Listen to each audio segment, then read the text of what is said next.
I want to talk about the power of storytelling. Storytelling is something that's important for us personally. As we navigate transition, loss, difficulty, just the normal ups and downs of life require us to have opportunity to talk about what we've experienced and what we've gone through.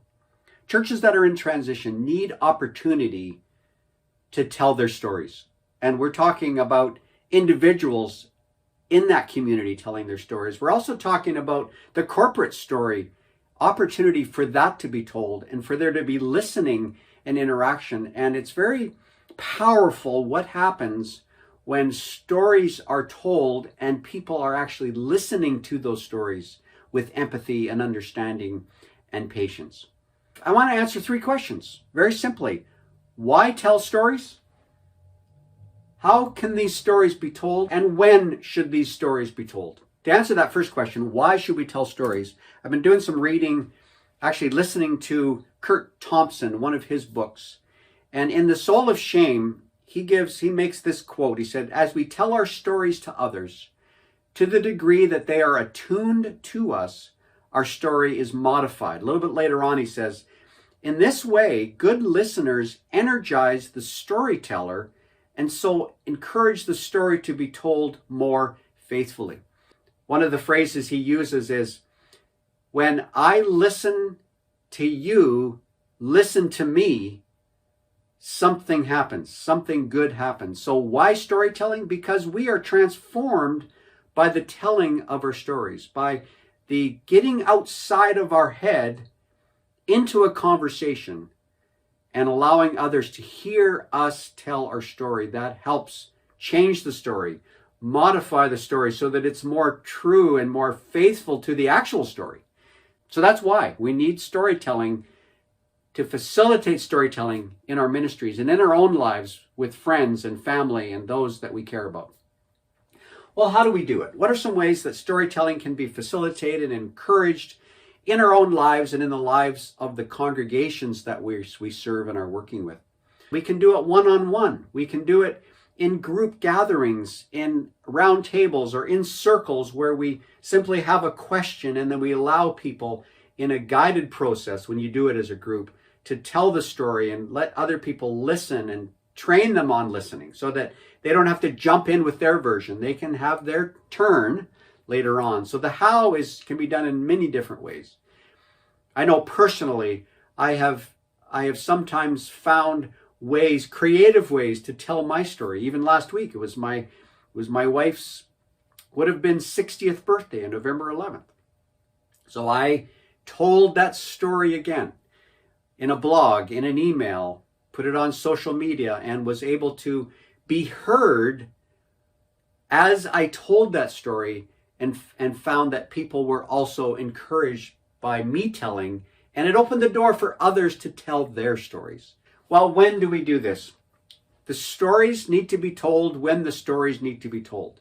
And sometimes we think in ourselves, well, I've already told that story. And even in congregations where we've already gone through that, we dealt with that years ago, but people are still needing to talk about it because it's banging around inside their head and it's impacting them and robbing them of valuable energy for positive things because they can't get this off their mind. So we need to facilitate storytelling when people are still stuck on the story or on that event or on that hurt or on that disappointment, and create spaces where they can tell it and be heard and listened to and not necessarily fixed at that moment.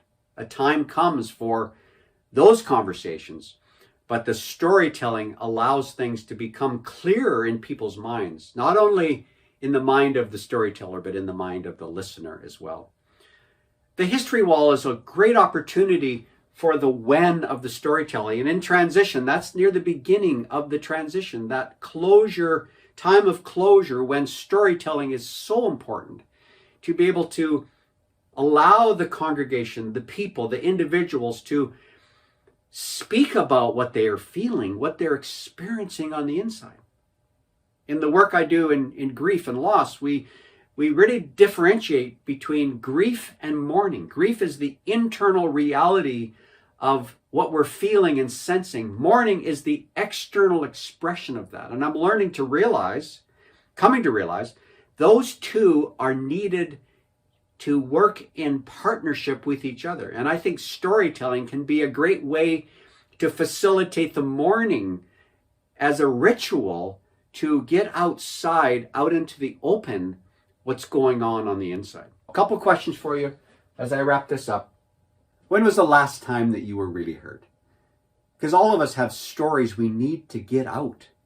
We've had hurts, we've had disappointments, we've had losses, we have things that need to be talked about. So when was the last time you were truly, really hurt? And I just hope that if it's been a while, that you'll be able to find that empathetic witness that can sit with you, walk with you, interact with you, and truly give you that opportunity to tell your story and to be heard. Second question, how can you facilitate storytelling in your context? So this is really about how can you look around you and see the need for storytelling and who needs to tell their story and who needs to be the listeners to that story. That can be one-on-one, it can be in small groups, it can be congregation-wide. So I just want you to have this on the forefront of your mind as you not only live your life fully alive in Christ, but serve people and facilitate those spaces where stories can be told, healing can happen, lives can be changed, and ultimately God can receive the glory and work in and through us as stories are shared and listened to and experienced together. Thanks for listening. You have a great day, and go out today and tell a story and listen to a story.